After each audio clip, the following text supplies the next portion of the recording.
All About Equity podcast. What real equity looks like for young people. Practical tips to empower and support our communities. This is a conversation based on personal experiences and opinions. Hello, Hamza. Hi, thank you for joining me today. I'm Marie McGee. I'm the Transition Care Coordinator for Alström Syndrome UK, and I work at Birmingham Children's Hospital. And Hamza, would you like to do a little introduction for yourself, please? Hello, Marie. My name is Hamza. I am 17 years old and I have a rare condition called Bardet-Biedl Syndrome. I would like to take this opportunity to express my deepest gratitude and thanks and appreciation to you for giving me the opportunity to speak about Rare Disease Day and the issues that can affect individuals and their families when they're accessing healthcare. You're always very kind and easily approachable, and you offer clear communication, and this truly does make a huge difference. Thank you, Hamza. That's a lovely introduction. I'm very impressed with that. So thanks. Um, and you and I are just going to have a little chat today about something called equity and equity for people living with rare diseases. So would you like to describe a little bit about why we're talking today and Rare Disease Day that's coming up? Yes, of course. So, Rare Disease Day raises awareness for the 300 million people worldwide who are living with a rare disease, along with their families and their carers. The long-term goal of the Rare Disease Day campaign is to ensure equitable access to diagnosis, treatment, healthcare, social support, and opportunities for those who are affected by rare diseases. Rare diseases exist and they affect less than one person in 2000.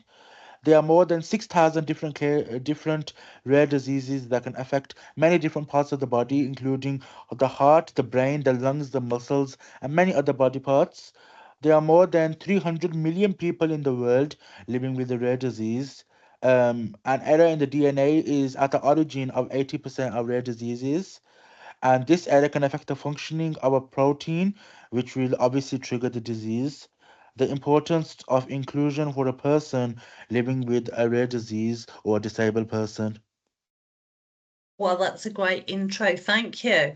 And Rare Disease Day is coming up on Saturday, the 28th of Feb, 2026. And there's lots of exciting things available on their website, which is www.raredisease.org. Um, and they've got lots of information on there, but what they're concentrating on this year is their theme is what is equity for people living with a rare disease.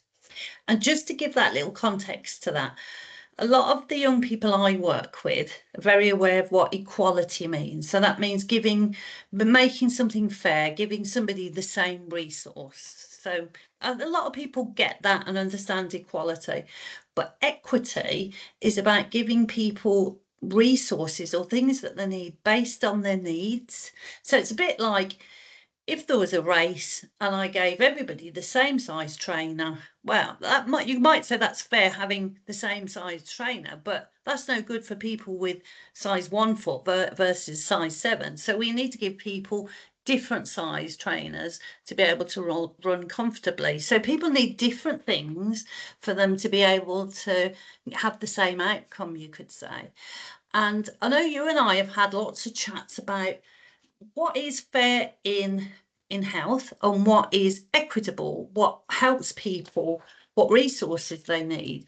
And I know some of the things we've talked about is if families come from different cultural backgrounds or different religions or different beliefs, that can sometimes mean that they don't get the same access to different types of healthcare.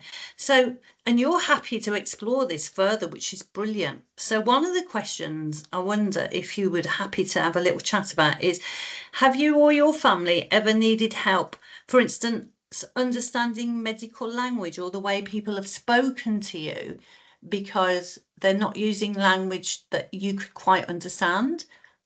Yes, so both me and my family have found it actually quite difficult to understand medical language at times. because a lot of the terms doctors and healthcare professionals use are very technical and some of the words can be quite long and unfamiliar. So while my parents do understand English and they can speak it quite well as well, obviously, as you know, you've spoken to my mum before, they don't always understand it at a high level, which can make medical appointments more challenging. Recently, I've had to deal with terms such as, obviously, due to my rare condition, which can affect many different parts of the body.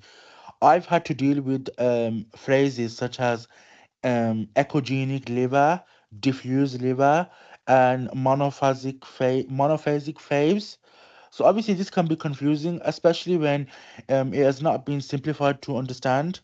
We've also found some of the genetic terms related to rare diseases hard to understand, and this can make it difficult to fully process information and take it in and feel confident about what is being discussed unless it's fully explained to a great detail. So do you think, Hamza, some of that is just that technical language, or is that sometimes not necessarily your family, but it might be another family? Is that about maybe using interpreters, that somebody might have a good understanding of English, but they wouldn't be able to necessarily understand the wider terms in health and have that make sense to them?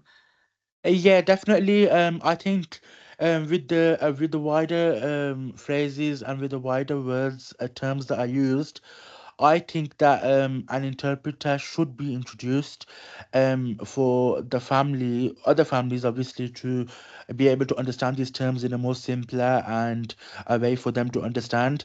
Because obviously, I think that if they are unable to understand these words, it can be a huge, should I say, inconvenience and maybe a danger as well for them. Because for them not knowing the rare disease, that can cause a bit of an issue. But I think it's mostly technical language that people find hard to understand. But obviously it varies on how people's language abilities are as well. Yeah, yeah. And I think in my experience as well, the interpreters I've ever worked with are brilliant. They're really, really good. No question about that. But sometimes we get family members who might be interpreting for each other. And then we may be that a family member wouldn't interpret at the same level. They wouldn't share the information in the same way. They might want to protect other family members and not tell them exactly what's going on. Yes, Um, 100. Sorry to stop you yeah, there. Yes, 100%. I do agree with that. I think that it's very, very important to have professional interpreters rather than informal and people from the family, because they can be a bias and maybe they would want to share the full information that has been shared by the doctors or the healthcare professionals in fear of their family members, to protect them, to make them feel more comfortable, more safe. But in reality, I think that for them to feel more safe and more secure is for them to understand what is truly being said and what is actually being said and the wider terms. Therefore, I think that a professional interpreter is much more better than an informal interpreter. What are your views on this? oh, that's great. No, I would agree. I think in with my experience, I've observed. I feel that some families don't share I don't know what the reasons are. Sometimes I think it's because they're trying to protect family members. Sometimes I feel that there may be more cultural pressures, and that sort of leads into a next question. Really, is that sometimes people's background or culture or their religious beliefs might mean that the way they interact with health professionals might work in a different way. So for an example of that, if there's a grandparent there, grandparents' views and then the mothers and fathers' view might be different. Sometimes I've observed grandparents and parents sort of being agitated or even upset about a medical decision because the grandparents might have a different view to the parent of the young person. And sometimes it's about cultural pressures. Do you feel that's like a real thing that happens these days? Yeah, cultural pressure is quite popular and familiar amongst families.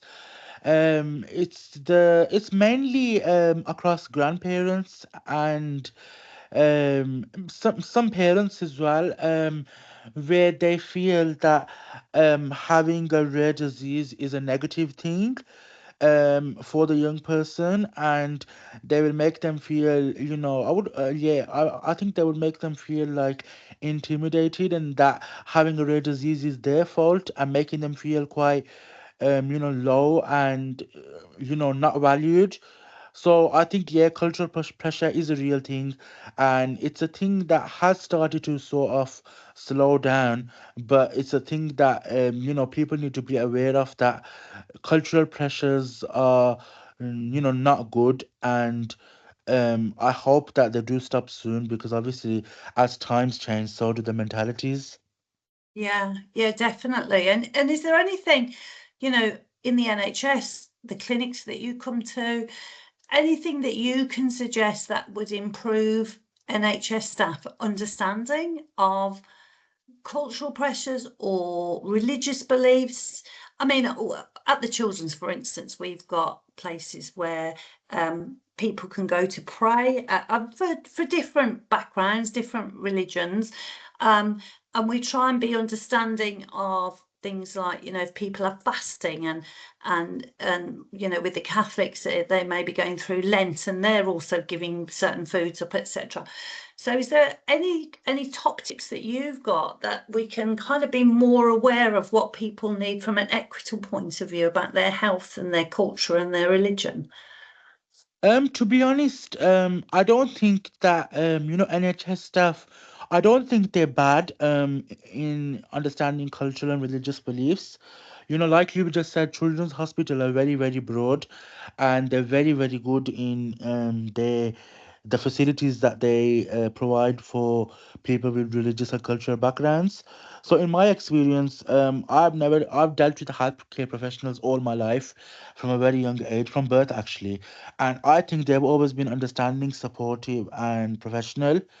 If there is a requirement of needing to understand more about cultural and religious beliefs, then I think that research should maybe take place, or there should be like a survey where they take anonymous answers from parents, or even grandparents maybe, about how they see rare diseases in their community, or maybe even produce leaflets about rare diseases and how those affect individuals, for parents and grandparents to understand more, because I think that cultural difference also narrows down to understanding.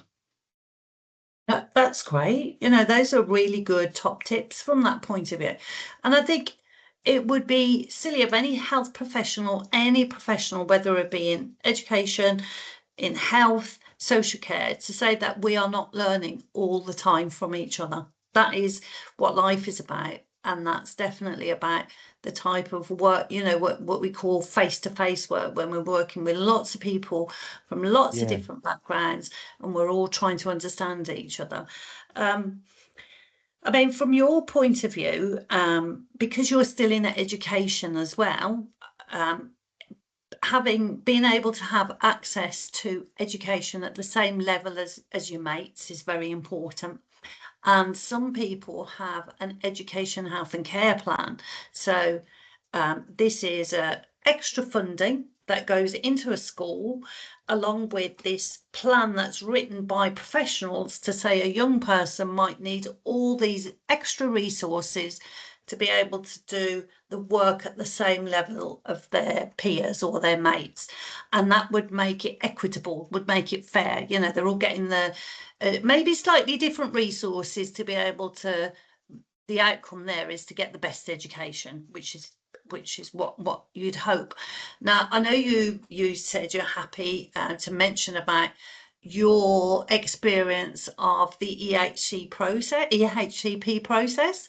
That having an educational health and care plan is obviously there to support an individual by identifying their specific and relevant needs, and setting out the correct support they require across education, social, and healthcare. So an EHCP obviously provides additional support. A few of these additional supports include extra helping lessons, therapy services, assistive technology, or adaptations to the learning environment. And this will also help families and young people to plan their support, helping them to be involved in education and goals, and it helps them to reach their full potential. So we've been having difficulties as a family for a few years now, in getting an educational health and care plan. It has been quite difficult because we had all the documents that we needed in order for this to go ahead. But unfortunately, from the local authorities, there was a lack of cooperation. Applying for the education health and care plan was easy for me because I'm good at typing and communication, each etc. So I was able to do that. So obviously we sent the application off, and then it was a waiting process. We thought, maybe she will get it, the family member, because of how broad the difficulties were. And we thought that obviously having an education, health and social care plan is essential for everyone with a special need or a medical condition, because it helps them, as you said, to get the same support and learn on the same level that their friends and their peers are learning at. And that also, that comes into them feeling valued and supported and protected. So we've had many difficulties to where we applied, and then they've sent it back saying, we refuse because the individual you're speaking about does have a special educational need. However, we do not think that it suffices enough for the educational health and social care plan. So then we've had to go to the through the appealing process, which is obviously as a long process, as you know, but we've gone through Yeah. it. And once that appeal has come back, they have then again declared refusal, because there goes that they're saying the same thing, that the individual does have a special educational need. However, it does not suffice enough for a educational health and social care plan. And to be honest, that is ridiculous. It goes beyond me, because when you're giving all the documents, when you're giving all the evidence, and it shows that this person is, needs a care plan, and is desperate for a care plan, and how the local authority are overlooking that, and how they are not considering an educational health and social care plan, can have a high impact on the individual's education. I really feel for you there, Hamza. In terms of part of my bread and butter, that's like the basics of my job, is a lot of support to families with education, health and care plans, whether it's applying for the care plan, going through the assessment process, gathering evidence, and then if they do get a plan, about the content of the plan and what professionals are feeding into that, and then how the EHCP plan is applied in the school or college. And it is an absolute minefield. There are solicitors who are employed to do this as a job that I try and do, in my own way, to underpin what I can do for the families. But then sometimes the issues are so complex that they need to get a solicitor to support them, because the EHC process is a very complex, very tied into education acts and various elements of the law, to make sure that these plans are applied to and used appropriately in the way that they should do. And the local authorities, in my experience, I work with them across the country. Some are better than others, some are quicker than others, some are more knowledgeable than others, and it causes a huge amount of stress and strain and upset for families. So your experience of this person not being able to get one, and the impact of that, can be massive. There are I think it's really important for me to mention one particular organisation called IPSEA, which is IPSEA, www.ipsea, and they are fantastic. They are a free organisation where anybody can you can get letters on there they're written within the eyes of the law. So if a family wanted to get an assessment, they can download this letter and they can add in their own details, they can edit it. If they don't agree with a decision by a local authority, they can download a very well written letter and edit their own details into that. Or if they've gone to first tier tribunal, which means that they're having to go to a much larger and a wider recognised meeting where there will be other people as part of a panel to oversee the decision making. There are letters there to help with that, and lots of information. And people can even phone up and book half an hour with professionals who are very, very experienced with the law and how that applies to EHCP. So I just thought I'd mention that, Hamza. But I just feel that the whole process is, an EHCP is a forward-looking plan. It's supposed to help that young person to plan for their everyday and their future life. But actually, they don't always work out like that. And I know that your EHCP continues to support you, as you're at college at the moment. Is that right? Yeah, I'm getting a lot of support. If you don't mind, I'll speak about some of the support that I am receiving. Yes, of course. Yeah. So I have a few support bases. So I get extra time in my exams. I get a scriber in my exams. I get a reader. I have rest breaks.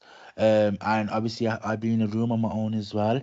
When it comes to lessons, all my written documents are written on are typed on a laptop, and they are enlarged to a font size that suits me, which is mostly 18 or 16. And in lesson, the teachers, come up to me every 20 to 30 minutes to ask if I'm okay, if I need anything. And they also make sure that every resources they print out is printed to suit my needs. And obviously that's in A3 and an increased size of font as well. Um, they are very active in making sure that individuals receive the right support based on the framework that they are given in the educational health and social care plan. So I think the support that I receive is great, and I'm very confident and I'm very happy with the support that I'm receiving. And that obviously goes down to all those who helped to write this care plan as well, including yourself. You was very active and vocal in making sure that this was written, and obviously it's gonna help me towards all my life and my future as well. Oh, well, thank you for that, Hamza. Well, it's been a pleasure working on your plan in the past. I know that it evolves as you get older, as it should do, and I haven't necessarily been involved in later years, just because your plan's been working well and it's been very well written from that point of view. And that's good to hear. That's like a good news story about EHCPs, and that's how they should be working.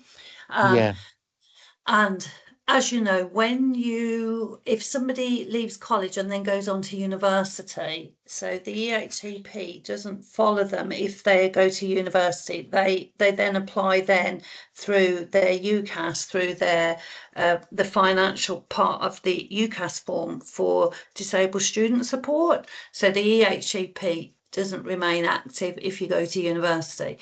But if a young person left college at say 18 or 19 and then they went on to another specialist educational provision, then the EHCP would continue. However, if they left education completely and they perhaps went into social care support, as I said, the education, health and care plan would finish then, because there has to be an education element to it. And just in case our listeners wouldn't know that. But your experience and your reflection and your sharing has been wonderful today. I really appreciate that. Thank you. Just to finish, is there anything that you would like to mention, that whether it be healthcare or education, how it could be perhaps a bit fairer to young people, or Any top tips for any professionals that are listening around making life a bit more equitable for anybody with a rare disease?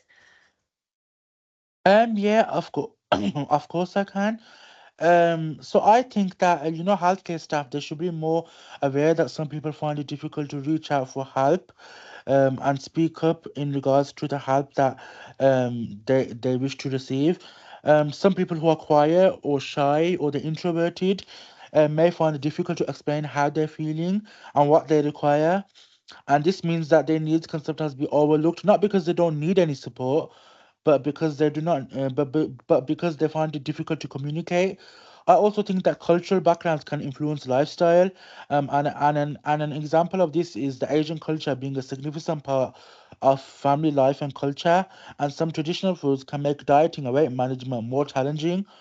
I think that it would definitely be more useful if health professionals could offer culturally sensitive advice that respects traditional foods rather than suggesting unrealistic challenges and making the individuals feel disheartened that they are not receiving the correct support. And to add to this, I also think that there needs to be more awareness of rare diseases within the more broader Asian communities. As I mentioned before, when I was giving the top tips about making it easier for healthcare professionals, I think greater outreach and education could help families recognize the symptoms earlier and feel more comfortable seeking the support. Obviously, I think that fair and respectful healthcare, this means that everyone's beliefs, faiths, backgrounds, and personal circumstances are acknowledged and considered. No one should ever have to be treated differently because of who they are. I also believe that everyone deserves the same quality of care, regardless of their personality, confidence level, or their communication style. I think less vocal people and those who speak less about their concerns and their needs should receive as much attention and support as those who speak up and are advocating for their needs. Having information available in many languages is another thing that would also help many families better understand medical information. Ultimately, I think that fair and respectful healthcare means that individuals should feel valued, protected, and listened to. I think that health services could offer more alternative options and better pathways for those who are suffering with their weight management and lifestyle support, especially for young adults with conditions with less suppressing appetites and conditions that affect metabolism. There should be more support provided to young people who are struggling to understand their medical condition, including clear responses, more opportunities to ask questions, and written resources. Now, with my condition, I've had a very positive experience because I receive regular check-in calls from my patient liaison officer who ensures that I am okay and that everything is going well for me and to address any worries or issues that I may have. So this kind of support is really assuring and helpful. And I think that many other young adults, will find this type of support useful and should have access to it. And another thing I believe is paramount in the offering of full health checks for young adults. They should offer full health checks for adults to detect any early signs of health problems or conditions. And this, of course, will allow treatment to start as soon as possible as well. I do have some top tips for people with rare diseases or if they have any difficulty accessing healthcare. So, the first tip is to understand and know your condition. Learn as much as you can about your rare disease from trusted sources.